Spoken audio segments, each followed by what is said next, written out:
Maxim 24. Whoever associates with bad people will see no good.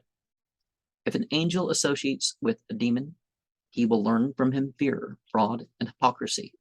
Of the wicked, thou canst learn only wickedness. A wolf will not take to sewing jackets. And let us remember the poison of the heart about, bad company. And one of the things about that,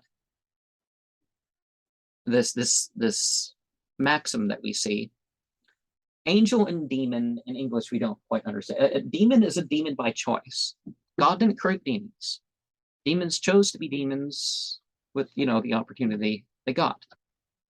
And all this magic where there's some jinn that is obviously clearly a rebel, and then mix it with the other angel magic, and you wonder, wait, what do they mean by angel? Probably the same class as the other, because they're thinking negative and positive as if that determines things. But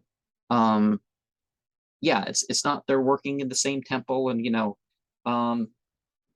and this thing where people worship angels and demons in the same place. That's kind of ridiculous too, right?